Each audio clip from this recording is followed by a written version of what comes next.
महाराष्ट्रातील एक शिक्षण यात्री, समाजसुधारक, सामाजिक नेते म्हणून ज्यांना ओळखलं जातं ते पद्मभूषण कर्मवीर भाऊराव पाटील यांची आज रविवार दिनांक 22 सप्टेंबर 2024 रोजी जयंती। या निमित्त मी सहाय्यक प्राध्यापक Rupali Sunil Patil, ND Chougule group of institutions Asurle Porle यांच्या वतीने त्यांच्या शिक्षण क्षेत्रातील कार्याला प्रथमतः मानाचा मुजरा करते। कर्मवीर भाऊराव पाटील यांचा जन्म 22 सप्टेंबर 1887 रोजी कुंभोजमध्ये झाला। लहानपणापासूनच अन्यायाविरुद्ध चीड असणारे असे त्यांचे व्यक्तिमत्व होते। या व्यक्तिमत्वामध्ये तो काळ होता तो सामाजिक वर्णव्यवस्थेचा होता की ज्या वर्णव्यवस्थेमध्ये अस्पृश्यांना कोणत्याही प्रकारचे स्थान समाजात नव्हते। अस्पृश्यताबद्दल त्यांची असणारी चीड, यानंतर त्यांनी बहुजन समाजासाठी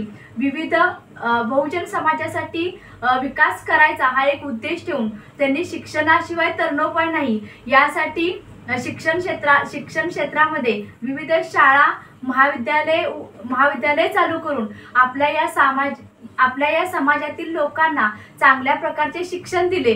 शिक्षणापासून वंचित असणाऱ्या समाजाला जर शिक्षण दिले तर यातून या समाजाचीही उन्नती होईल आणि बहुजन समाजाचीही उन्नती होईल। यासाठी त्यांनी विविध शाळा महाविद्यालये काढली। ही शाळा महाविद्यालये ज्यावेळी त्यांनी चालू केली त्यावेळी त्यांच्यावर प्रभाव होता तो महात्मा ज्योतिबा फुले शाहू महाराज यांच्या विचारांनी प्रेरित होऊन त्यांनी पुढे जाऊन अशा शाळा चालू केल्या की ज्या शाळांमध्ये सर्व जाती धर्मातील लोक एकत्र येऊन तिथे शिक्षण घेतील आणि त्या शिक्षणाचा उपयोग या सामाजिक विकासासाठी होईल। यासाठी त्यांनी विद्यार्थ्यांना किंवा त्या काळातील जो समाज होता तो गरिबीने गुरफटलेला समाज होता, या समाजातील विद्यार्थ्यांना जर शिकायचे असेल तर त्यांच्यासाठी कमवा आणि शिका ही योजना त्यांनी चालू केली। याच प्रकारे प्रत्येक भारतीय युवकांना, प्रत्येक महाराष्ट्रातील तरुण युवकाला त्यांनी स्वावलंबी शिक्षण हेच आमचे ब्रीद या तत्वाखाली जी शिक्षण संस्था चालू केली ती रयत शिक्षण संस्था की ज्यामध्ये आता लाखोच्या पटीने विद्यार्थी शिक्षण घेत आहेत। या शिक्षण संस्थेअंतर्गत कनिष्ठ महाविद्यालय, वरिष्ठ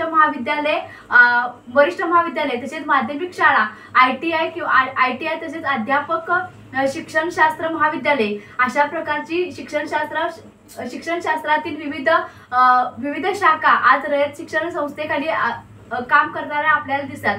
आशिया खंडातील एक मोठी संस्था म्हणून रयत शिक्षण संस्थेकडे आज पाहिलं जातं। म्हणजे ज्यांनी फक्त एक रोपटं म्हणून चालू केलेल्या रयत शिक्षण संस्था याचा आज वटवृक्ष झाला आहे आणि त्या वटवृक्षाच्या रूपाने आपल्याला आज भारतीय युवक, महाराष्ट्रातील प्रत्येक युवक शिकताना दिसत आहे।